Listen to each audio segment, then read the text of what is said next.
Hi, this is Dr. Ken Richter from Scotland Family Medicine Direct Primary Care. I just wanted to update you a little bit on the corona virus and the COVID-19. As you know, our nation is pretty much on a lockdown for the most part, especially in the states of Maryland and Pennsylvania.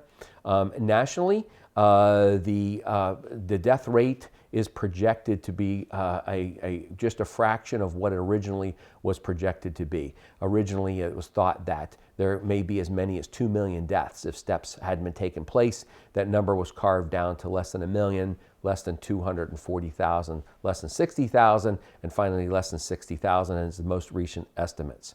Some feel that is because of the social distancing and the quarantine, people wearing masks and protecting themselves in society. Others have thought, well, this was an overestimation of how virulent the COVID virus actually is, and that it really only affected a select population of people who had comorbidities or immunocompromised patients.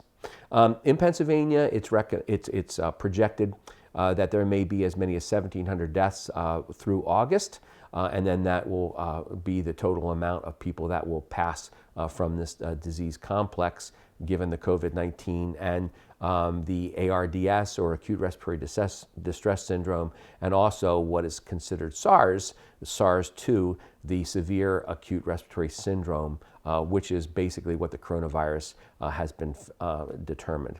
Now, as far as quarantines, our state has been quarantined down. As you know, only essential businesses have been opened, and we've been adjusting to that, and I hope everybody's been doing well. I hope you're keeping well nutritionally, you're keeping well with physical fitness, getting good sleep, and also just using this time to grow yourself as well. With meditation and prayer, self-reflection. There's a lot of good things that can come out of just stopping the pace that we were doing. But I know we're all anxious to get back to normal life, and what normal will be is yet to be determined. It looks right now that the quarantine will go till the end of April, and we're starting to see some businesses starting to open up. By the beginning of June, it's projected for Pennsylvania that we will be able to relax some of the social distancing, and there may be more groups, bigger groups that'll be able to get together, more sporting events, and those type of things as we gradually get back to what normal life would be. The reason for the quarantine, for those of you who are still confused about that, isn't so much to protect the bulk of the people that will get the COVID virus, but it's for the small percentage, the less than 5% of people that are going to be dying from this disease. And it is the older patient. It's the patient with comorbidities like diabetes or hypertension or coronary artery disease. Those are the most susceptible. So as a younger person, when you're running around with your mask, you're not doing it for you, but you are doing it for your neighbor, and you're doing it for the other people in society. And right now, it's going to be required because we don't want the virus to be transmissible in large numbers. The testing that's going to be taking place, we've been asked a lot about this in the office. The testing is available to see if you do have the virus. As of yet, we do not have our hands on any type of antibody testing. Now, the antibody testing, which will be done, will be able to confer immunity. It will mean that you're immune to the COVID virus. It is my guess that there are some patients that probably contracted COVID virus, maybe as early as November, and just were diagnosed with bad viral infections. And that's true, but it wasn't diagnosed as COVID. We will find that out because as we test for immunities, we will find out who has been immune, and they will state, gee, I had no history of being tested positive for COVID. The good thing about being immune is obviously you can't get the COVID virus and you can't carry it as well as determined right now. The ultimate immunity will be with immunizations when they become available, but that estimate is until probably a year or 18 months from now. So we have to be patient.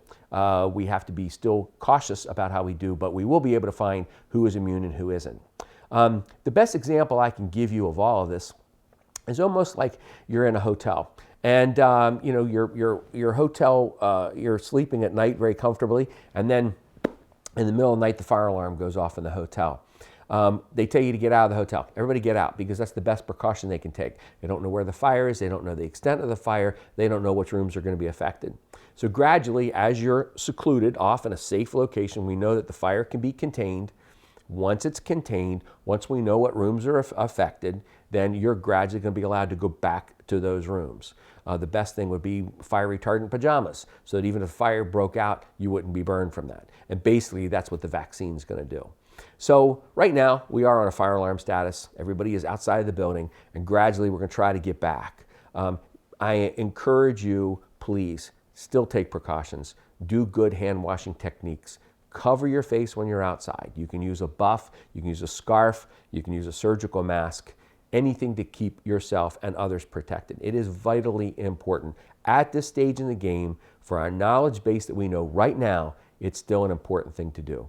As time goes on, as we learn more, as we get more testing, we can relax these restrictions a little bit more, but for right now, that's what we need to do.